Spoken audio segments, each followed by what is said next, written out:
Hello, everybody, and welcome to today's episode of Cosplay Tea Time, where we will be discussing independent animations, also known as indie animations. And what these are animated shorts, web series, or feature films produced by outside a major national animation industry. Wording, that's fun. there are several Wow, there are several to talk about, several things to talk about, and wow wording. I'm trying to read this quickly. Can you not tell? And Cosplay Tea Time guests and tea sippers will discuss their favorite. I was like, that's companies. That's the word. Shows and considerations from indie animations. Indie animations have become more popular with Hasbin Hotel, The Amazing Digital Circus. I skipped a word, but that's fine. And yet, most indie animations are started in the late 90s to early 2000s, mostly with the help of YouTube. Yay! Okay, so we're also going to be doing introductions. So, hello, everybody. We're going to be doing introductions today, but first, if you cannot notice, Jen is not here. I'll be taking over as the host. With the most, I am Springy. Hello! From Demon Reviews. You can find me on as Demon Reviews on pretty much everything. Look up Demon Interviews, plural. There is a space for most of them, and you'll be able to find me there. And yeah, that's me. Uh, Bella, hello. Hello, hi. So in case if you don't know me, I'm Bella Rose Cosplays. I go by Bella Rose. Sometimes my friend call me Grandma because I just feel it some days in the most comedic sense. You can find me on YouTube. You can find me on TikTok under belladonnarose.cosplays, and then my Instagram is belladonnarose.cosplays. And on my Instagram, if you follow my Instagram, you will get some really cool behind the scenes stuff and crazy adventures along the way. So yeah.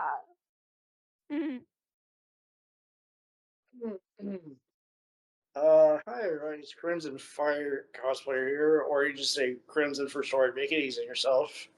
So, you can also find me on Instagram and TikTok, it's the same username. Hi, everybody. I'm Naomi. You can find me on TikTok, LabLastCosplay_Naomi. Yay! So, like I said, we'll be talking about indie animations. Uh, yeah. So, first question of the day.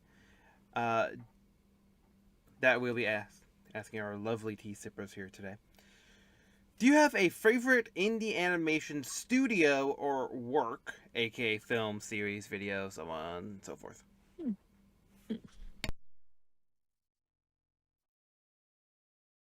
Ooh. So I don't have like a favorite specific like type of work. However, I do really love the type of indie animations where you get a slap of it all in there. You got your angsty stuff, you got your romance, you got your friendships, and maybe you got a little bit of your tap dancing hippos in there. So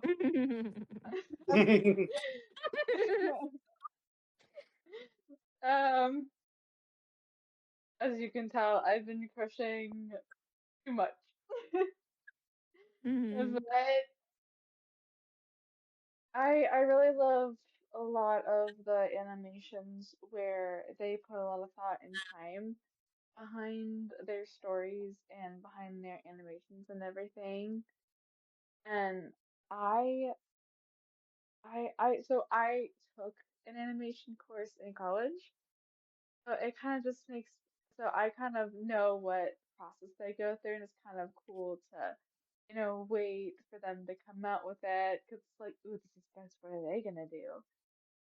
So I I just like those kinds of animations.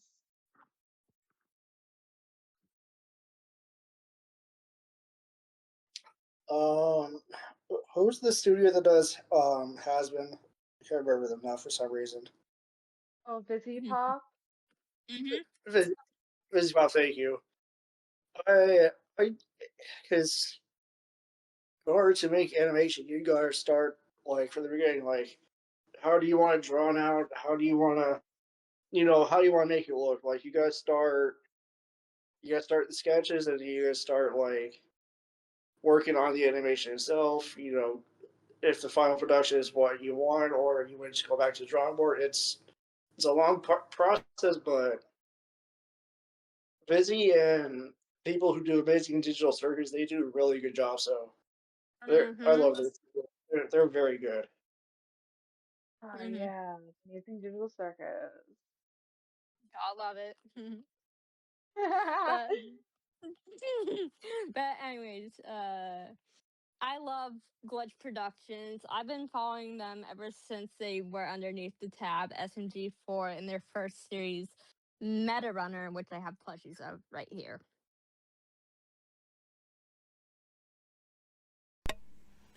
Awesome, and I think I have to. I'm just gonna nod and agree to a lot of this, but yeah, I do agree. Like Visipop and A24, they're doing an amazing job with Hasman Hotel. I'm also really enjoying the Amazing Digital Circus.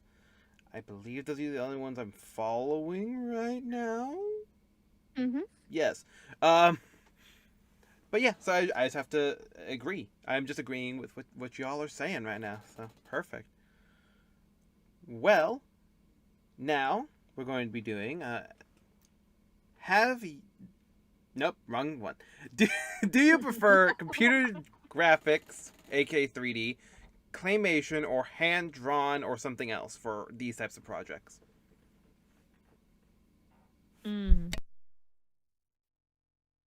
So, I really love with it comes down to like different animation styles. I really like to take a look at what people can do with different types of animation platforms. Um, I really adore like the like cartoon like painted style a lot. That was something that I fell in love with since I discovered Arcane at the time whenever the first season was dropping.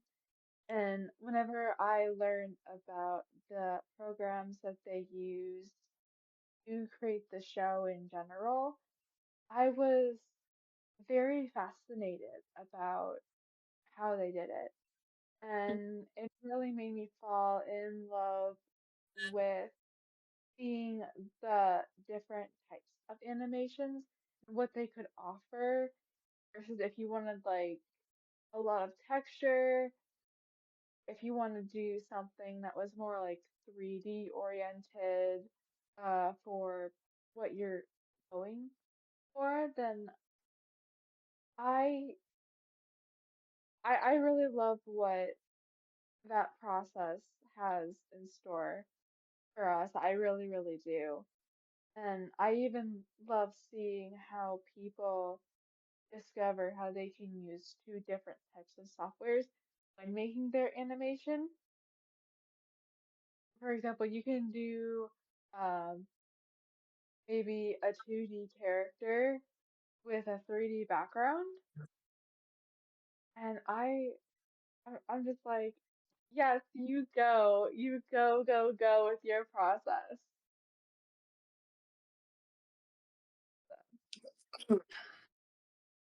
Um, to answer that question, I like the animations that they use for Arcane. Has been in, but I also like the claymation animations they still do, like for for like the movies like Chicken or Wallace and Gromit, because it's something rare you don't get to see much of anymore, and but how they bring those claymations to life with the animation is it's stunning, and it's very beautiful work, and they really did great with it. So I hope to see more in the future. Hmm.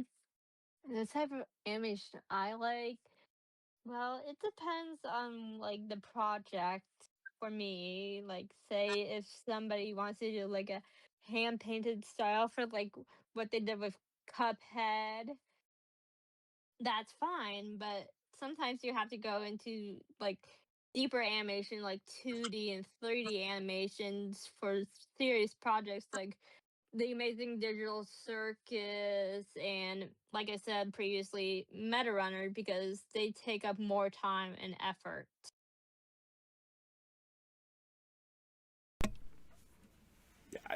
Yeah, I'm just 100% agreeing. I really do enjoy the.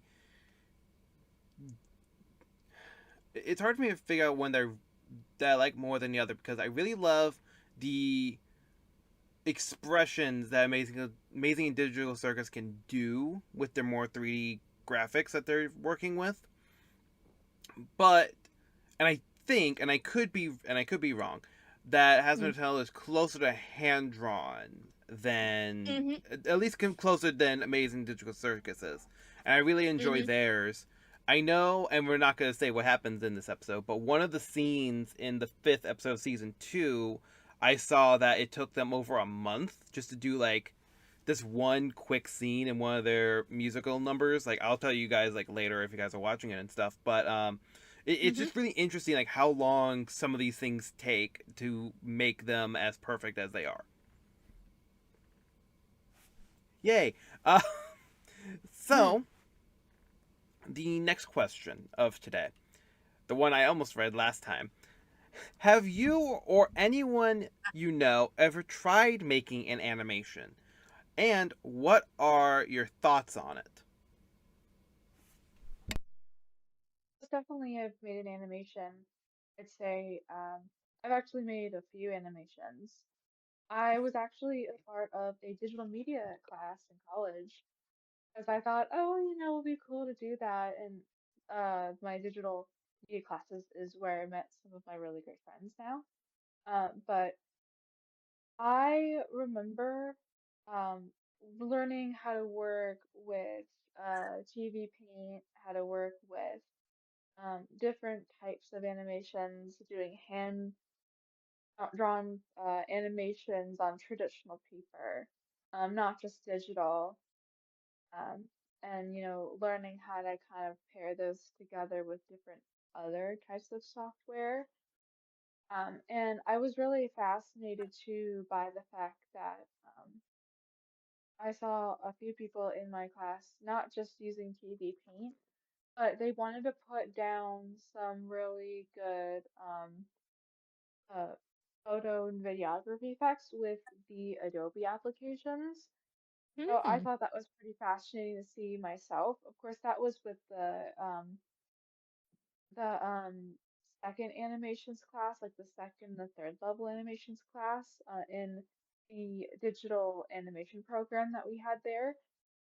Um, but I remember just coming in and seeing someone do that, and I was like, oh my gosh, I never knew that was a thing before. And even though I never knew that was a thing before, I did know that, sometimes people will take their animations and animate them at just one whole speed, and then they'll go through another video editor just to make certain parts fast paced, slow paced, just so they can get that really good quality animation effect going on and everything runs smoothly. With the show Ruby, they did explain in their process of making the show over at Rooster Teeth at the time when they were producing Ruby that they do that process. And I was like, oh my gosh, that's so cool. And it kind of gave me an idea of how I wanted to do some of my animations in the college course that I took. So I went ahead and did that. And I was like, oh yeah, I love that. So Hmm.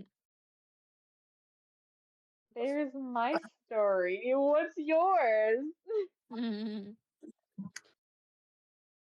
Uh, To answer that question, gosh, I'm not sure if I've really seen like any of my friends um do any like animation or any type of drawings, but the only thing that came to mind was doing a lot of stuff with Adobe and stuff back in high school, and that's all I could really think of. Mm. I haven't necessarily made animations, but I have worked with like the Adobe and Microsoft programs because I used to be in college for graphic design before I dropped out.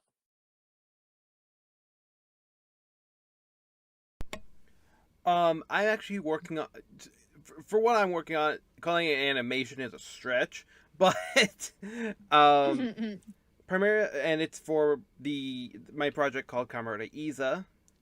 It's like pizza without the P.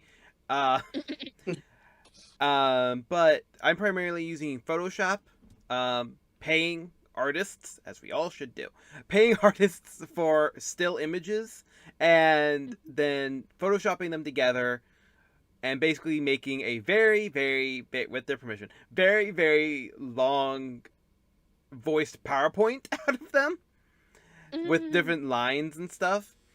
The easiest thing for me to compare them to, and I'm sorry if you can hear my dryer, uh, as I was A talking, dryer. curse you dryer, but the dryer is not a main character in this. That's me. No. So, and the best way for me to describe how it looks is if you ever played like a dating simulator. The main one I think about is Doki Doki Literature Club, which is not a. Whew, that's a very different type of game, but you know what I mean by that. Um, but it's also voiced. Like, I'm voicing one of the characters. Jen is also voicing a character. You know, for this character, we're voiced. They could actually being voiced, having scripts written, and I'm behind on writing them. I only have a book episode 5, but that's fine. But yeah, I think that overall, I really do enjoy a lot of different animation styles. But what I've been using for mine, which is again stretching the word of animation, is Photoshop and Premiere Rush. That are just on my iPad. I also have an Alistair sticker, but I'm going back so I can find the questions. But yeah, I mean that's pretty much it for that. Next, how do you feel when an independent animation gets picked up by a major studio, or does a major studio type of collab?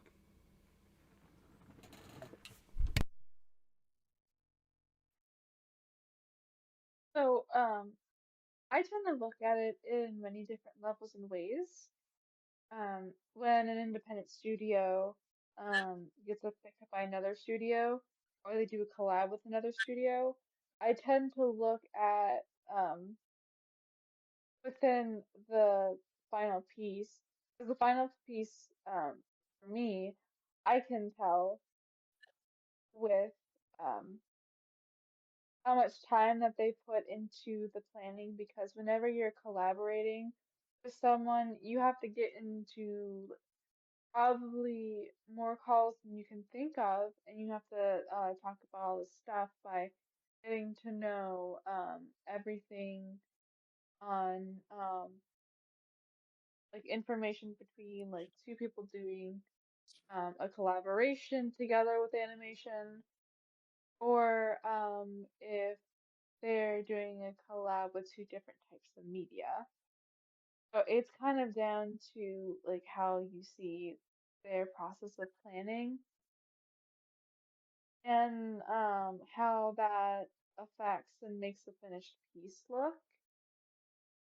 And you can also tell too in the dialogue that they produce when they produce all of the scripts and everything for the characters to be voiced at.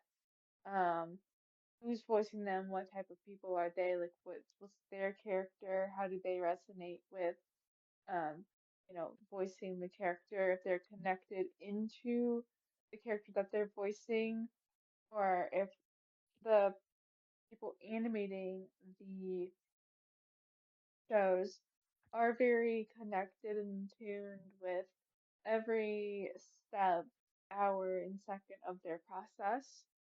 Um, just like that level of passion, and like the software that they use, the budget that they have, just all these factors um, that I look at. It makes me feel a lot better knowing about um, the animation itself. So um, I can kind of determine if, I like the show or not. And even if a show like isn't well made or it's very well made, I think is kind of like an important thing to um, see how you feel about a show. Like that's how I feel good about watching any show, whether it's good or bad. I just look at all of it.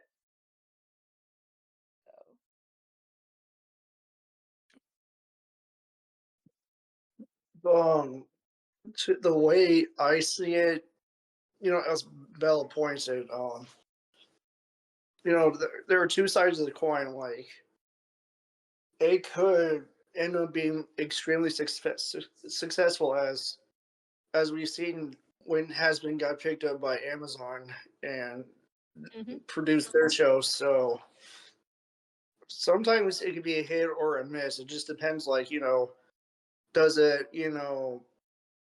does the audience love it? Does the critics love it? Or, do people watch it? It just really depends, because you have to think about the ratings, the production costs, the people you hire, the voice, like how much it costs to do an episode, the animations, everything, and Hmm. it's not cheap. But it can be it can either be a success, or it could be something that flops, but you can still learn from that failure. Just try again.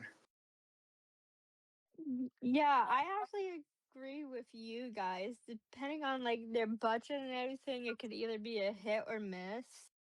Because look at it this way, because some indie animation studios in the beginning had like little to no budget and working on long hours. oh So yeah, when most I definitely. Yeah, exactly. So when I saw that A24 picked up Has Been Hotel, I was like, oh, the quality is going to probably be a bit better. But you also have to remember that sometimes with these big mergers and collaborations, sometimes the art style will have to change. Yeah, marketing, things like that, I Mm-hmm. guess. Hmm. And that also brings up another point because Glitch is now acquiring Lackadaisy. So we don't know what's going to happen with that. I I do agree with what everybody's saying. I do agree that um, any collaboration or like merger of any kind can be hits or misses in general. Like, we talked about Has Been Hotel, but Ruby used to be from an indie animation studio as well, which is something that we Hmm. all do have a good knowledge about. And they have done multiple collaborations, and Rooster Teeth got merged with Warner Brothers, and there's that whole issue, but we're not going to talk about that. Hmm. But just showing that like there is sometimes where that's really good and sometimes it's really bad. Like, they did a collaboration with a big Japanese animation studio, and to do Ruby Ice Queendom. They also did, collaborations with DC multiple times in two Hmm. separate films and a whole comic book line. So, like, these are just, that is something you have to, like, think about. Something's really good, and, debatably, those were really good or really not. I think they were, but that's a whole different video. And then, Has Been Hotel, who is much newer and did also get taken under the wing of A24 and Amazon and all that fun stuff, who is also doing very well for themselves. Ruby, we all kind of agree is in a weird spot right now. Our But poor, our poor, our poor people. Yes. Poor girls. Our poor girls. We just don't know what's going on. But Our poor girls. Our poor boys. yes, exactly. But what I'm trying to say is like, being taken under the wing of places is it really good or it's really bad. But I'm trying to think of an example and of one where it just kind of just tanked. You know what I mean? Because I know with Hazbin Hotel, like at first everyone's like, "Oh my god, this is horrible" because they replaced the voice actors, and it's like, okay, valid complaint, but also it's like they had a valid reason. Mm-hmm. But Mhm. but I guess now we're just going on to the next question. Mm-hmm. So how do you support your favorite independent animators?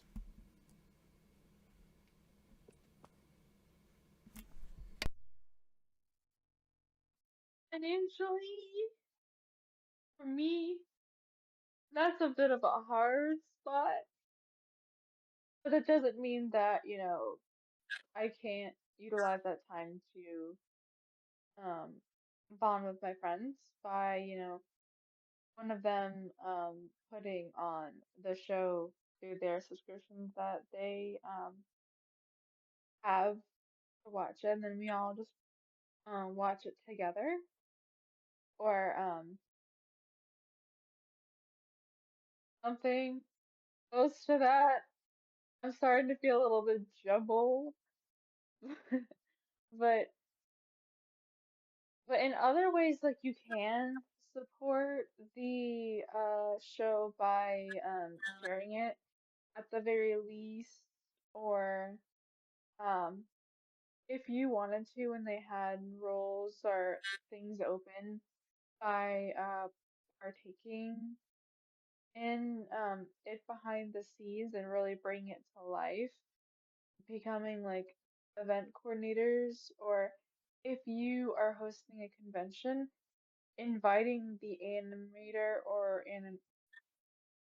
the animation team out to guests and things like that, so Mm-hmm. that way you could really give them a really good showcase, and then people will kind of get to like know them through that.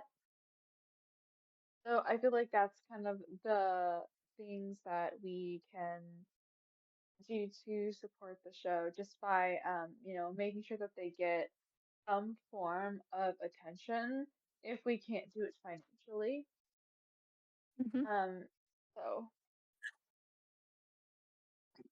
all that cool jazz. Who's got the power of the information to tell? Um, Oh, Carla, stop talking. Bella does bring up a good point. The many ways you can support an advanced studio. Excuse me. Um, Another way you can support it is like give give feedback, or you know support them by watching or spreading word about their creation, and try to expand it to a broader audience and see how they if they like it, and listen to their feedback. Like you could do, here's how you can fix XYZ, and that's all I can think of. Mm-hmm. Another way you could support them is through merch. Well, yeah, merch. That really cool, fun drip that they sell. We Mm-hmm. gotta do that. That is Mm-hmm. the least amount of our finances right there. Unless you buy it from a store. But oh yeah. Wear that fresh Amazing Digital Circus tee, be all like, you order this, yeah, it's a cool baby show. Want to feel like cool babies? Get the shirt, watch the show, Sure. and go off Excuse your me. mind. Hmm. Yeah, I most of the time, you can find them at your local Hot Topic or Spencer's.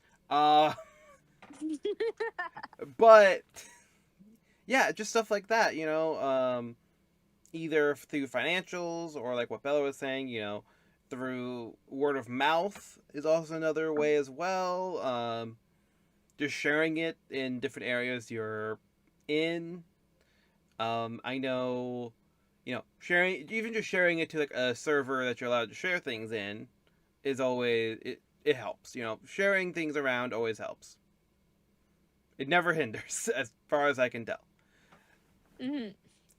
But yeah. Now we're getting on to the final question on here, which is, when did you first get into indie animation slash how did you discover it?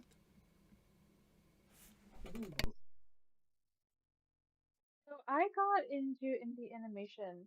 It was more of a gradual um thing that got introduced to me through the online spectrum. As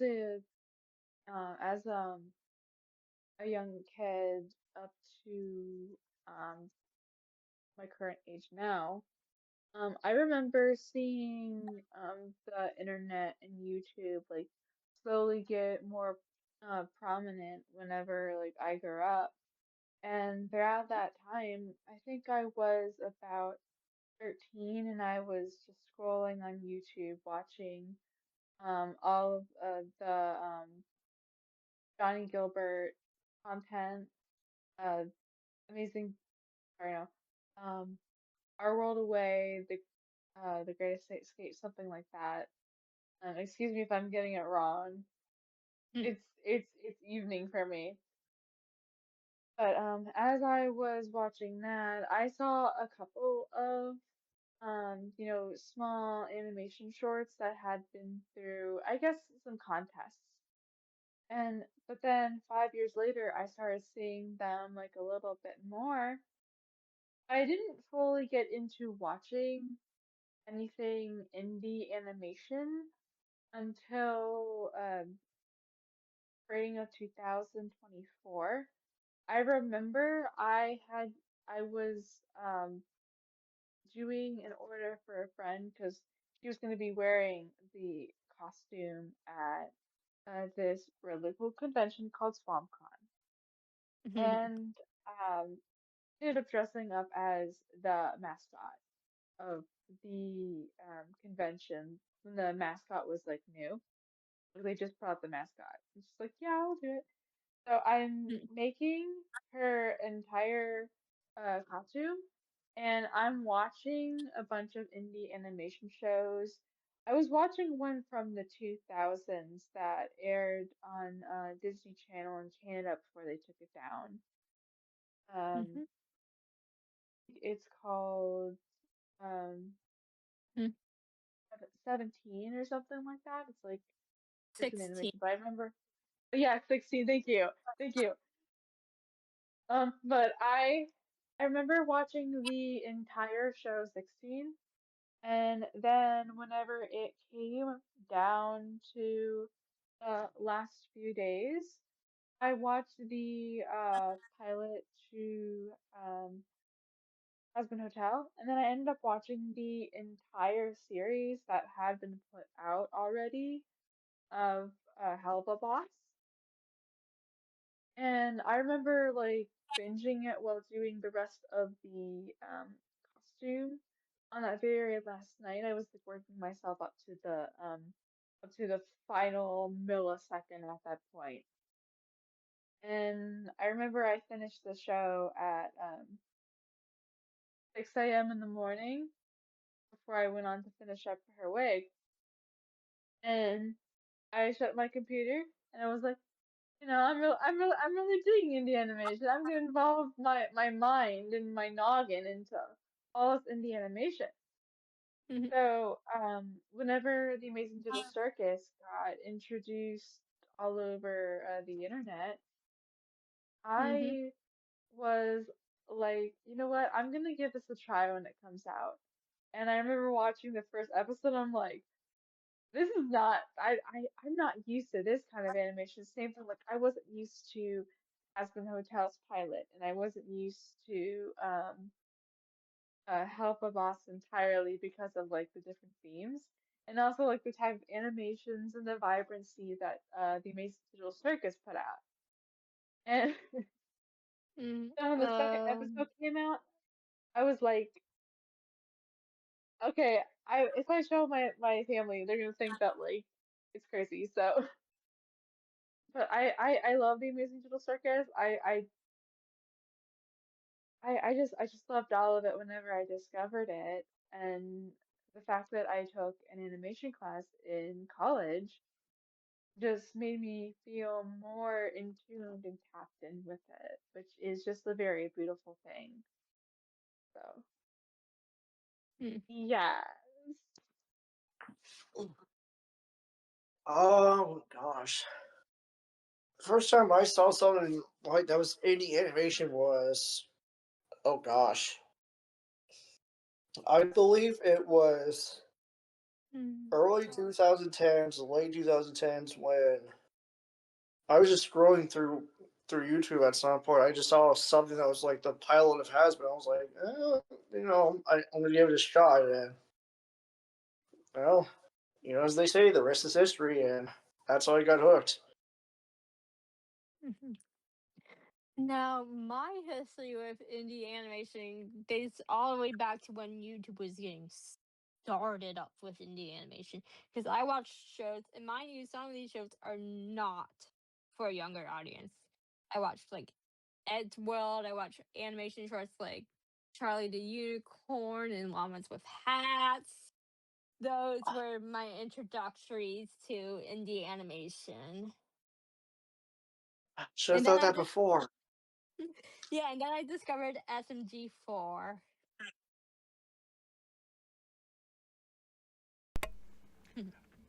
I believe that it was either 16 as well, on Cartoon Network when I first saw that, or oh god, one of my friends very early on when I was in middle school sent me this thing called they're like, oh, you'll love this, Happy Tree Friends.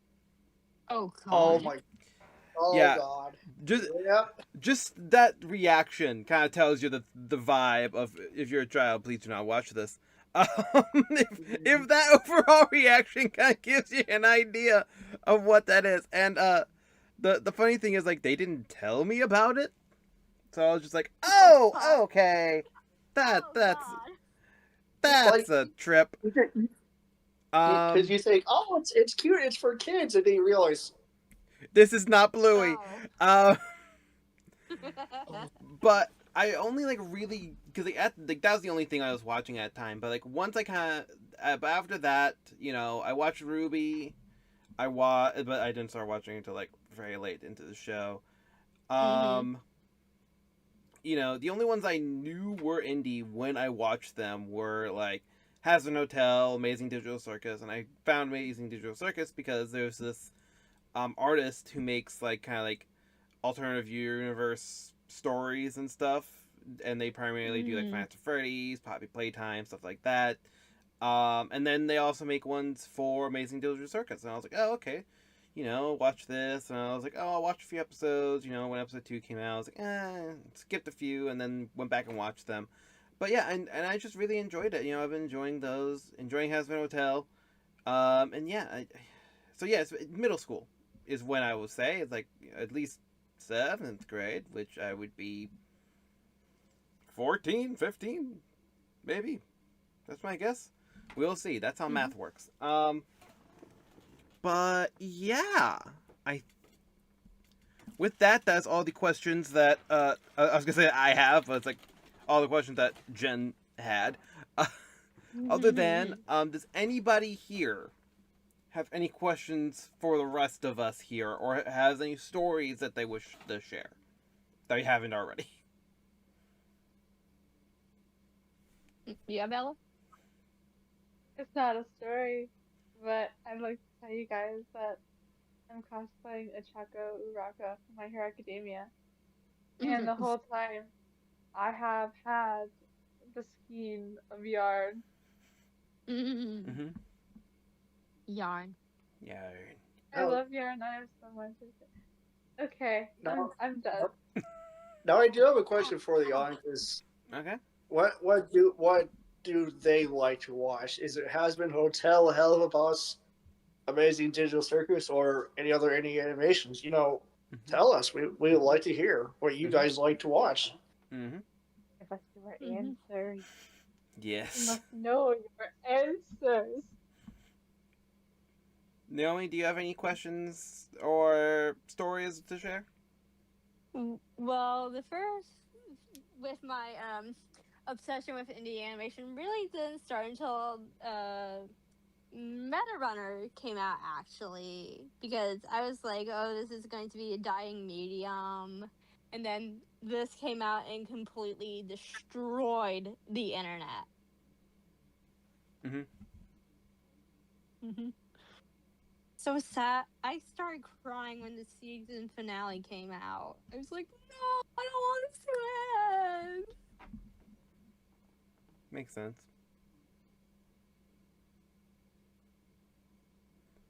But yeah, Perfect. with that, and I also don't have any stories or additional questions. Um, but with that, thank you all for watching. Thank you to our lovely tea sippers for being here today. And don't forget to check them out on all the social media platforms. Leave you a way to get to most of them in the description below. And yeah, that is about it. Once again, thank you all for watching. And at least we will see you next time. Jen will be back Hey! and Jen shall Bye. grace Hey! the presence next time. Yes. Bye. Next time on Dragon Ball Z.